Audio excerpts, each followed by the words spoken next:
Hi guys, welcome to my video. This is part 3 of the 3-part series where I bought this Razor for $4,500 Canadian. I completely rebuilt it, and now this is the 3rd video, basically finalizing it. It's done. I'll tell you what it took, how long it took, the work it took. Like and subscribe for other projects, other things that are going on. If you're into the off-road world, definitely more videos coming soon. I apologize, it's been a couple months, been really busy with work. I don't know if you can see, but we're building a shop over here, so we had to do a lot of cleaning and organizing in order to get there. But this Razor, the 2013 I bought, is done. So as you know, I took the engine out. I had to do a top end, clean the engine out. Ended up going with the 935 big bore kit. We rebuilt the head completely. We as in me and my machinist fully rebuilt the head, new seals, new pistons, new gaskets. Basically it's a top end complete redone. The clutches were fully cleaned and sandblasted, and they work actually perfectly. Had to wrestle this bolt because of the corrosion up here, shock bolt, and the bottom one. I don't know if you can see the remnants of the fight that went down, but got all that done. So once the engine was complete, I'll post a video of here, check this video out. I always like for the pump to finish priming before I turn it. Holy crap. So that was the first start. It actually started first time. Very surprised. And like I mentioned before, it's actually, the Razors are pretty easy to work on. If you pull the motor out of a car, it's nowhere near as hard, nowhere near as many hoses, lines, connections. Not that hard. There's a few things you got to be careful of. Don't strip the Allen bolts of the head. Draining the coolant, not draining, but bleeding the coolant is a colossal pain. I had to raise up the front. I had to let it heat up. It was probably a half a day, well, not half a day, but half a day process. So once it was done, it was running, it was put together, I found out that the rectifier was hot, it melted, it smoked, it caused a huge problem. That probably was something that was pre-existing. That's why all the accessories were disconnected on this thing. So replace that. Actually, the newer one is 100 times better, cleaner.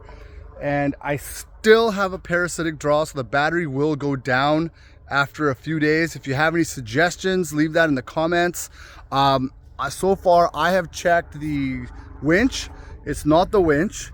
I checked the sound system. It wasn't that. So it's none of the accessories that are connected. So it's something on the system itself. Could be a switch or some sort of connector that's corroded, or bad ground maybe even.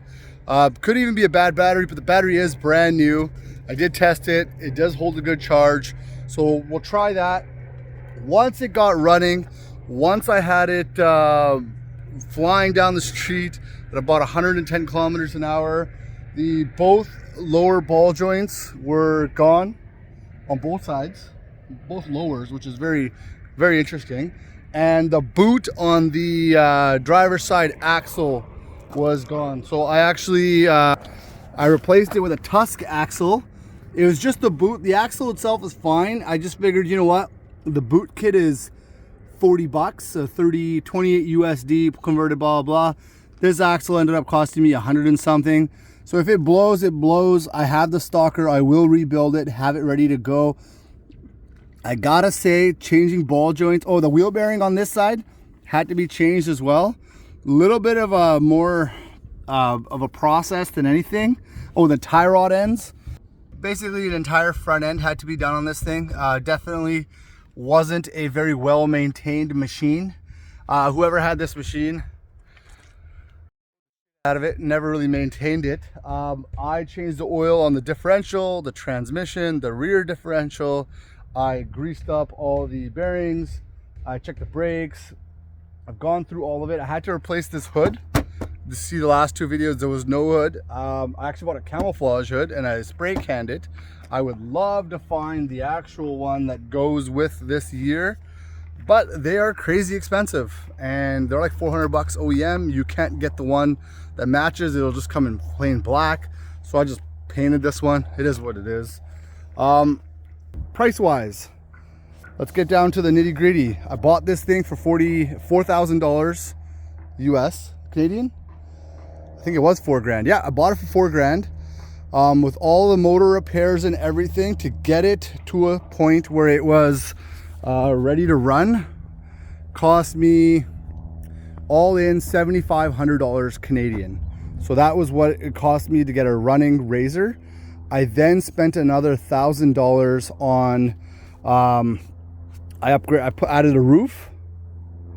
I wanted a roof. I got a baby seat that I'm going to install at some point, and I bought this sick ass cover that I literally just picked up today. It's not even installed. This is sitting here. Yeah, and then the SSV. So I think that the old system, the rectifier that was putting out like 15 volts, that fried the battery. I think it also fried the motherboard of the SSV system. And SSV is an awesome company. I sent them the old system and they opened it up, looked at it like, hey, your motherboard's fried. We'll send you a replacement one just because, well, they're charge me, but a way discounted rate. So the new one's gonna be Bluetooth. It's gonna have lights in it. It's all up to date. So I'm looking forward to that, waiting for that to show up. But right now, the only real concern with this thing is the parasitic draw.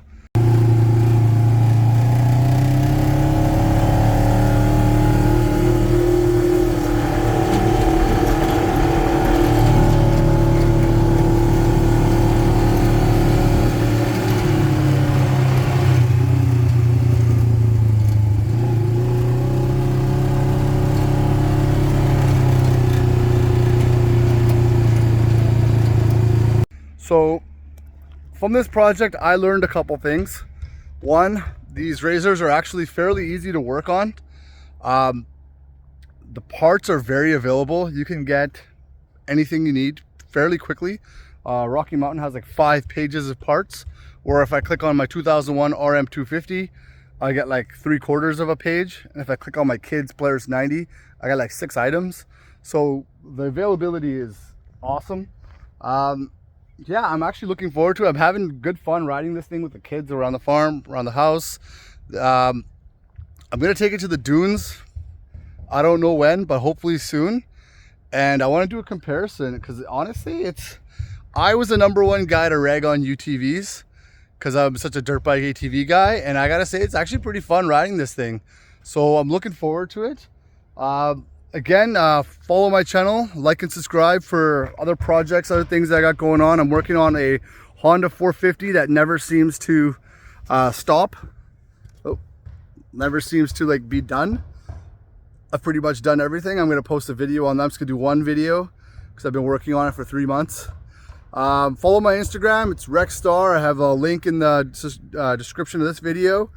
And you'll see a lot of day-to-day stuff on the Instagram, different bike pictures, different kind of riding that we do.